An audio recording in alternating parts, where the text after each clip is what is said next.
ready? Yeah, you don't. Okay, so this is now another meeting, and we're going to talk about the bylaws that we have. Now, these bylaws are living bylaws. You can make changes. You find them by going to the GitHub repo.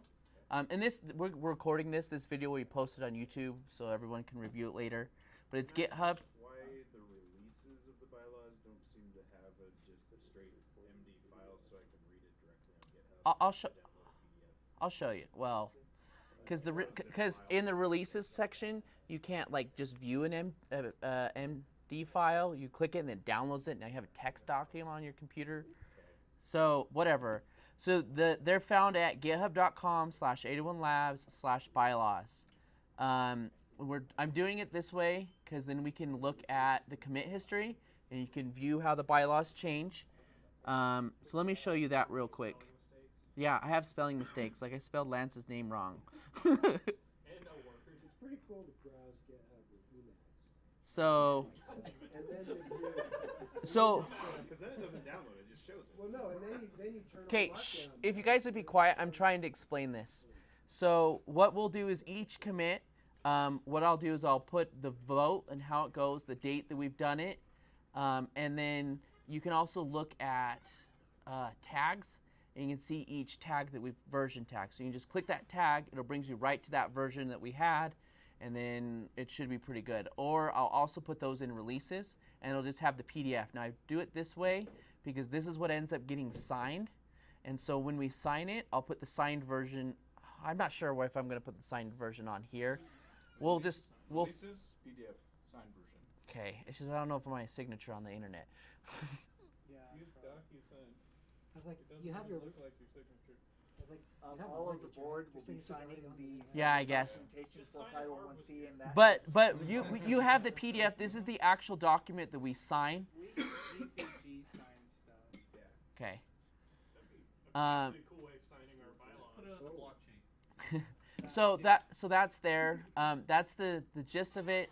You can find here if you want to make changes. You come to the issues and just submit a new issue. Tell us where the change is in the bylaws and the current one that's there, what you want it to be changed to, and then we'll talk about that in the upcoming board meeting. And if we submit Yeah. that as a patch file, you won't freak out. Yes. Well, a lot of times when they say submit an issue, you should probably accompany it with a pull request. That way they have verbatim the changes that you want. Yes. And in that case, they can provide commentary on things that need to be changed according to what was discussed in the board members. So he says to submit them as pull requests with the actual change. Yes. And so I will tell you, when you do this, I want you to make the changes to the MD file, not to the HTML or PDF. And then I've got this script here that uses something called Pandoc that'll convert your MD file to both PDF and HTML. So make the change to the markdown file. Okay, so that's that. That's easy, super simple. Let's actually start going through the bylaws now. A lot of these are boring, and this is going to get super obnoxious, and I'm sorry, but you get to deal with it. Shut up so Mike can finish up fast. Yeah, exactly. Yeah, Pips. Okay. So section 1 is our name and purpose. I wrote this document on the right, by the way. I call it Bylaws Explained. I am not a lawyer.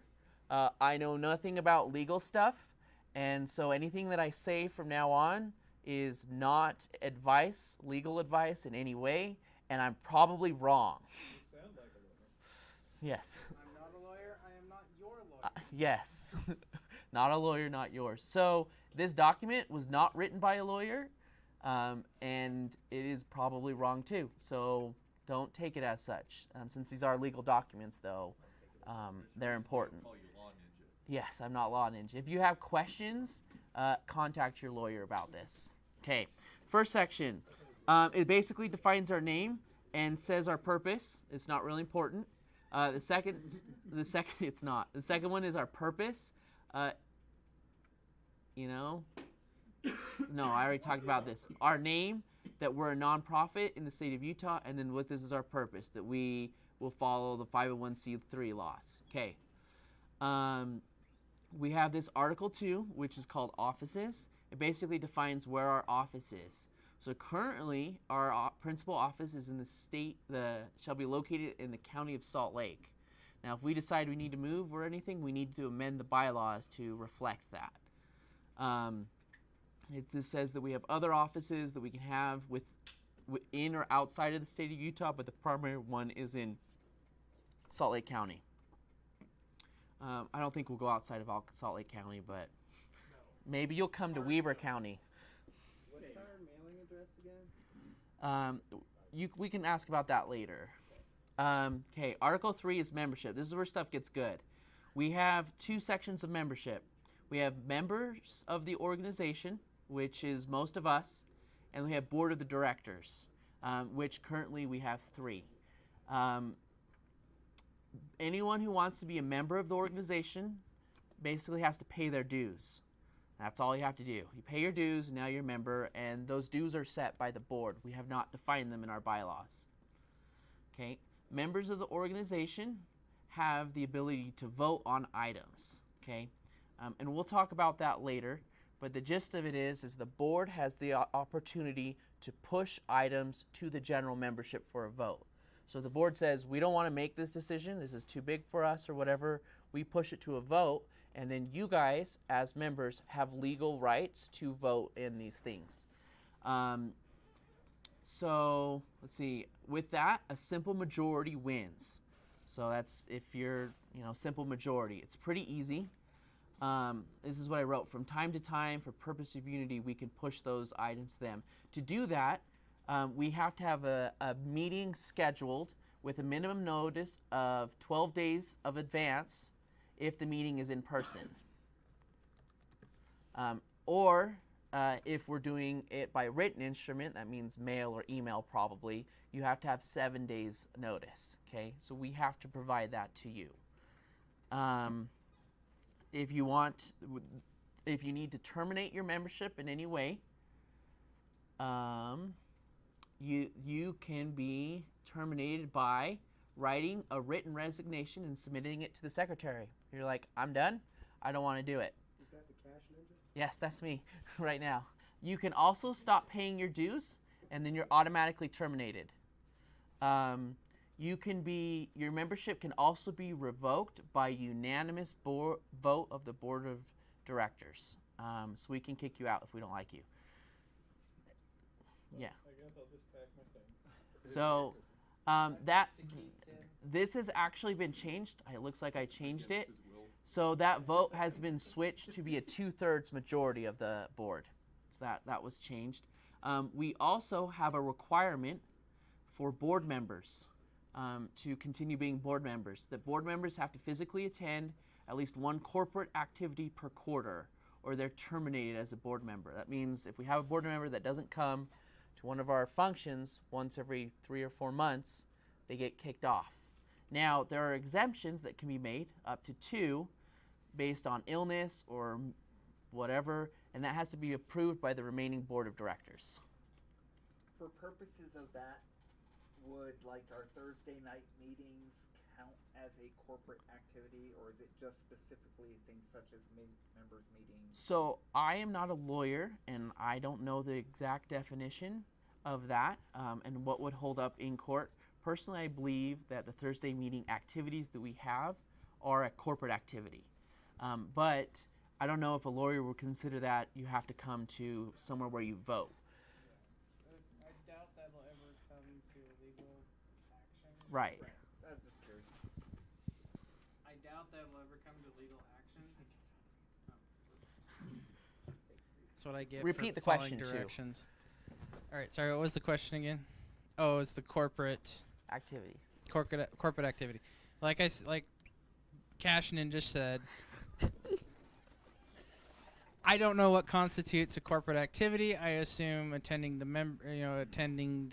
meetups on Thursday counts as an activity.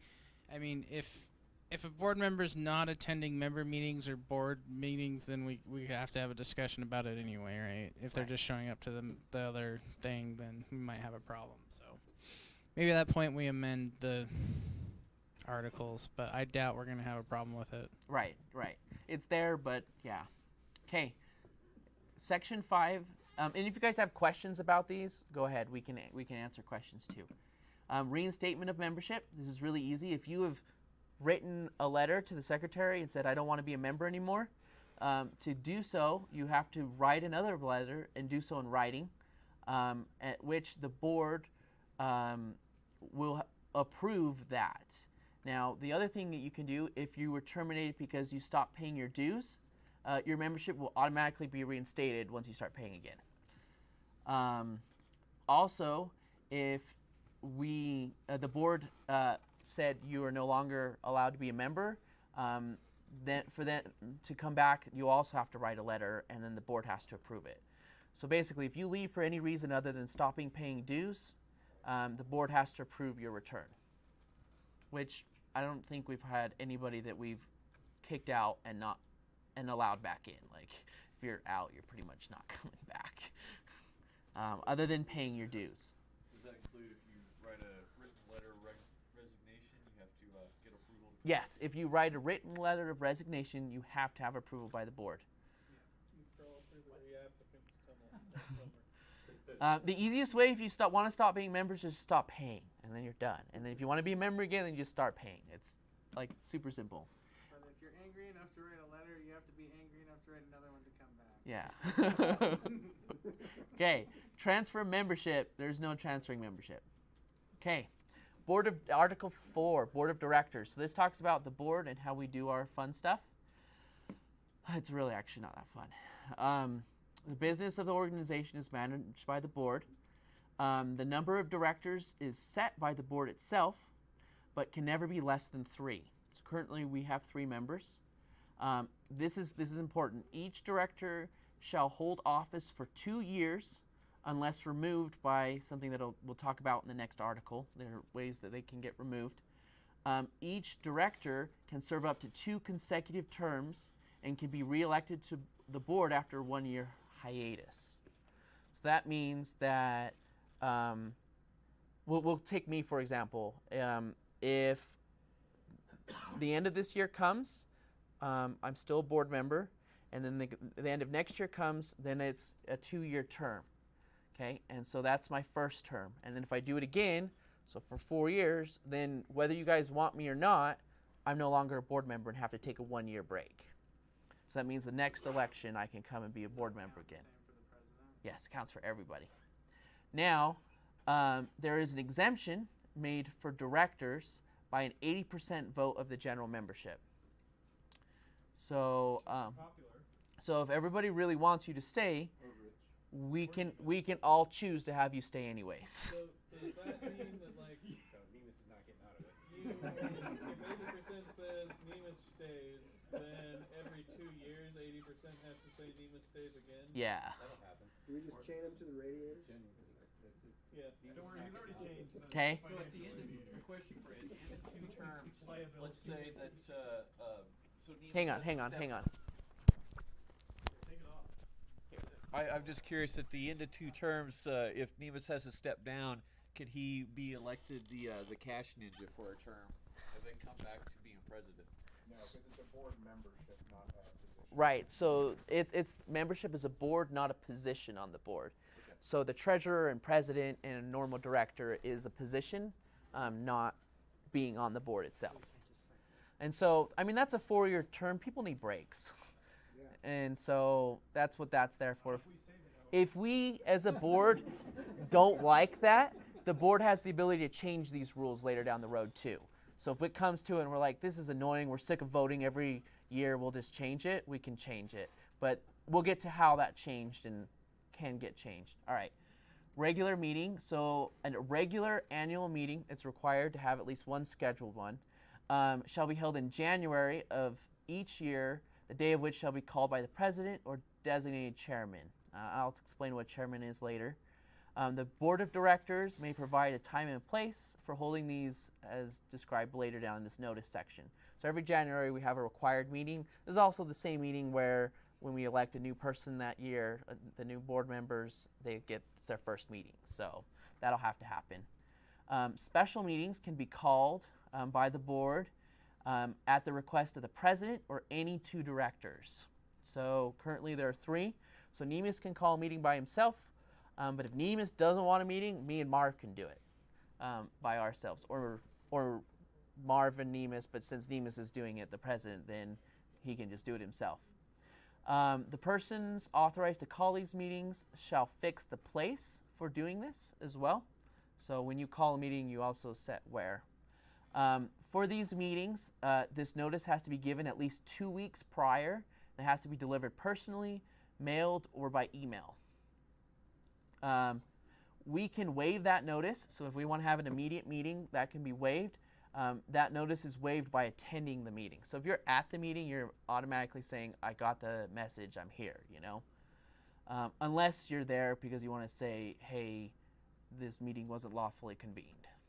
I don't know that part. The lawyer wrote that. So wait, if I'm at the meeting to say that I don't want the meeting, I'm at the meeting. So if you're there saying this meeting is not lawful, then you can say, then you're not accepting notice. Okay. Otherwise, if you're there, you're accepting, I received adequate notice. So, is there a requirement that the meetings are in person?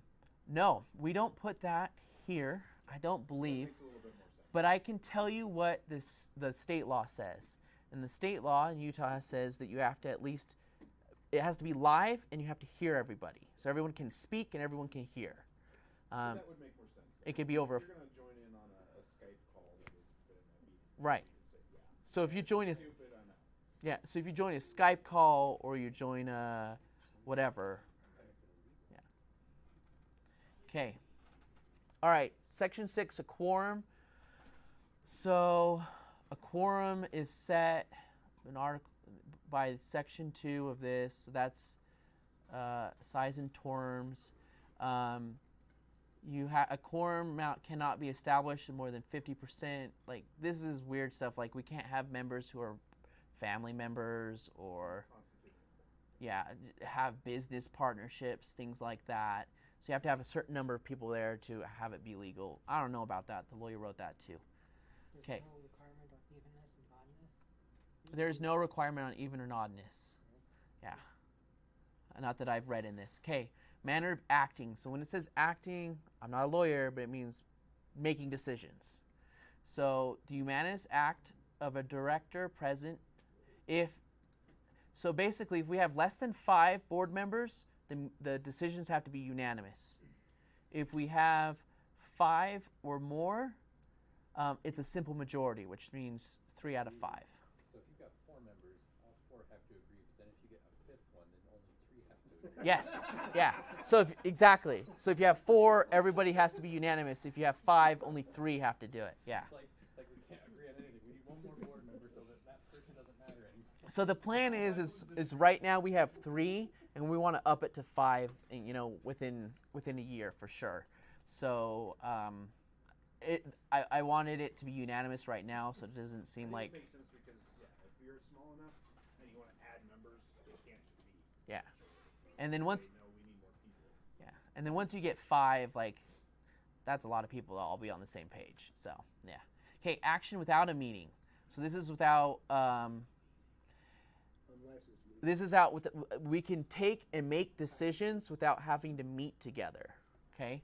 And so to do that, this can be done by doing it and having consent in writing. So we want to do it over email. You know, we can all agree on making a board level decision over an email instead of having to sit and have a meeting about it. Does IRC count as writing?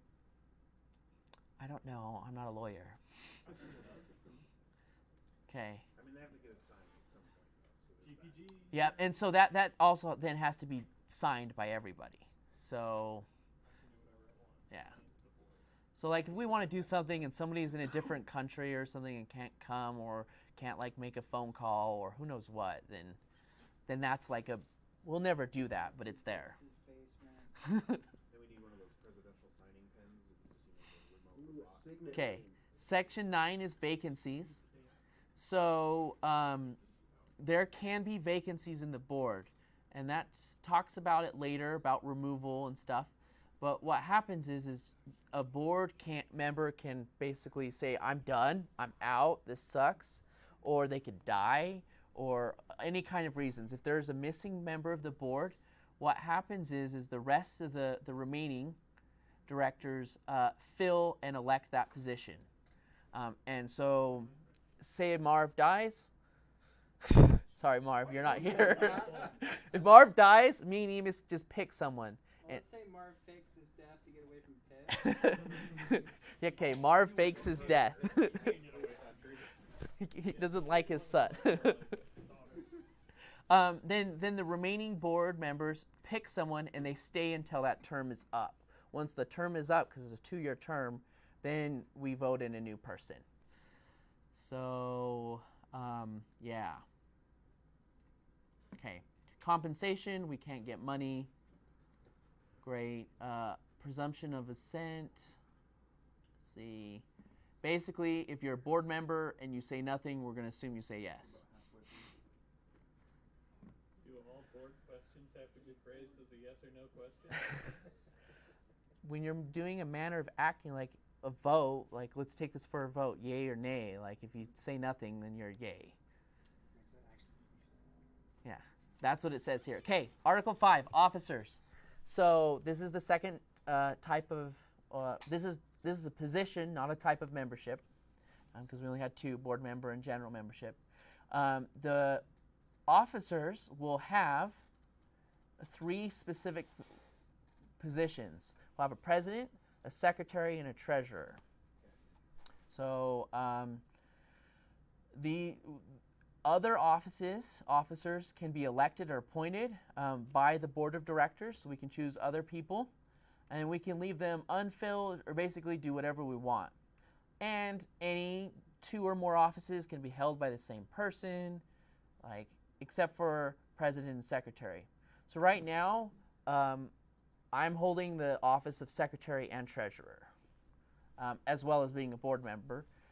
We do not have a president of the officers yet, so that's something we need to fill. Okay, election for these. The officers are basically elected annually by the board of directors. If at the first meeting, so that would be in January, if the election of officers isn't held at that meeting, we can do it whenever we want. So that's super basic.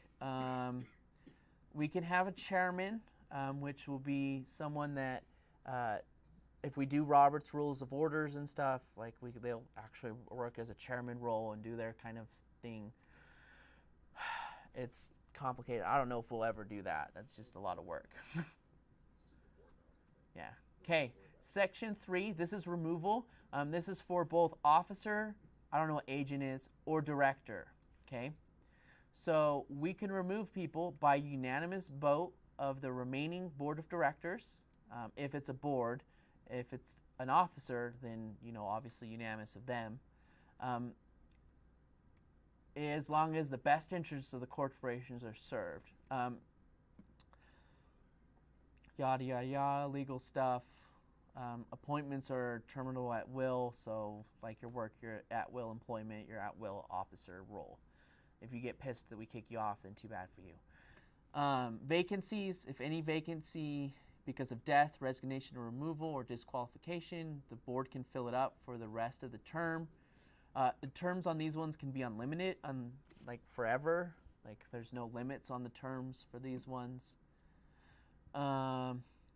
Section 5, the president of the officers is subject to the board of directors.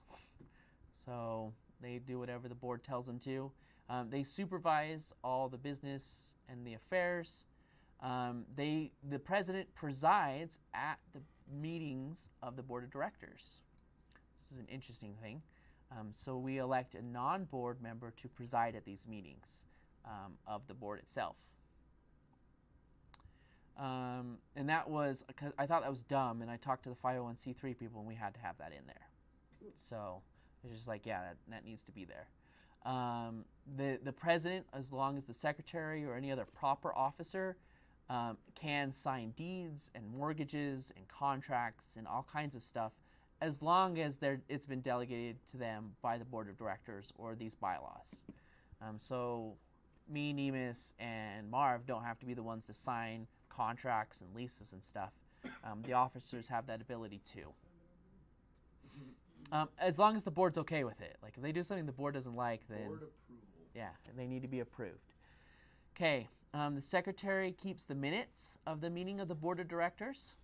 So I have to write minutes every time. I'm so happy about it. I'm actually really not. If somebody else wants to do this, please take it from me. Can we do audio minutes or must they be text? Audio minutes are legal. Naturally speaking, we can- I think they should be transcribed though. Yes. Yeah, but there's software to do speech to text. So No, all you're put it on responsible YouTube for and is export the closed caption. Now the That's exactly the plan we have is to take these minutes and put them in a text form here. So if we just write them down, it's way easy to just glance through some text and see what happened. They don't have to be professional. They just have to be like there. Yeah. Let's see, what else do we do? The custodian is the custodian of the corporate records and the seal, and see that the seal is affixed to all documents. I don't know what a seal is. Isn't that just like our logo? I think so. Oh, we should laser cut a A stamp? Yeah. Yeah, a wax stamp thing. Yeah. It needs to be a seal. I don't know. Buy a fucking it talks stamp. about it in It's Article like 10, so we'll talk about it later. Yes, it does. The secretary also keeps an address of each director, so I have to keep the directors' addresses. I specifically made them take out the addresses of members because I don't want to do that. We don't need to know that, and they said that was fine. But we did have to have the board members' addresses in there. They need to know who they're gonna sue. Since we submitted it to the state anyways. Like, that's all there. That's what the secretary does. And so that's kind of why I've been working on making the minutes and making the bylaws so we can keep this all organized because that's currently my job. The treasurer, if we have one, basically deals with receipts and money. I'm not going to go more than other. They deal with money since that's also another role I'm holding. That's why we have a finance site. And that's why it's cash ninja. That's not why it's cash. He's also not going over it because of the massive embezzlement he's secretly planning. So, speaking of embezzlement, I am not, it says right here, I am not personally liable for the safekeeping of any funds or securities or deposits by the board. So if I like have money in my hand and I get mugged, It falls in your it's not pocket. my fault. No, but really, that's what it says. I don't know, the lawyer wrote that. This indemnity stuff, basically, I tried to understand this. You can read it yourself and figure it out. This is what I got. It's basically insurance. So we have to, if someone is harmed because of something, we have a board member to decide if there's legal action required. Like if someone, otherwise we need, like it's just weird stuff. So basically, if someone gets seriously hurt, we need to have a board member meeting and talk about it. Who's the legalese that protects us? Yeah. Personally, I think that we, as part of this, that we should have new members and all members sign a disclosure that helps cover our butts a little bit, but that's not in these rules, okay? Conflict of interest, this whole section is also a bunch of legalese. You can read that, because basically the idea is that they don't want you to try and use the hackerspace for personal gain or business gain. If you have someone like, paint a picture, I'm not gonna record this. If someone paints a picture of you, you can't use funds of the hackerspace to buy that picture and then hang it in your house. So What if we hang it in space? basically, you can read this and ask your lawyer about it if you have questions, but we don't want you to get anything that's like a conflict of interest. That means, yeah, okay, I'm done. I'm not talking about that. And then there's procedures about kinds of things like duty to disclose. If there is a possibility of there's a conflict of interest, like in my opinion, and not a lawyer, if I were to try and rent a personal property that I have to the space, I should disclose that that is my personal property. Yeah, and that's You know, pretty bad. and you need to talk about that. You need to remove yourself from those kinds of votes, things like that. So if you have questions, talk to a lawyer about those things as well. And yeah, done. Records of the proceedings. This is also conflict of interest stuff. So when we have a possible conflict of interest, we have to record things in that way. I'm just going to hopefully stay away from those kinds of things. compensation, we actually have the ability to have paid employees. And that's what this section goes on about. The board members cannot be paid, but we can create officer positions and things that do receive compensation.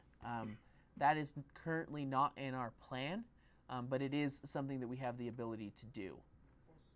This actually does state that as a board member, you could get paid. You were just exempted from any votes or going on around that compensation.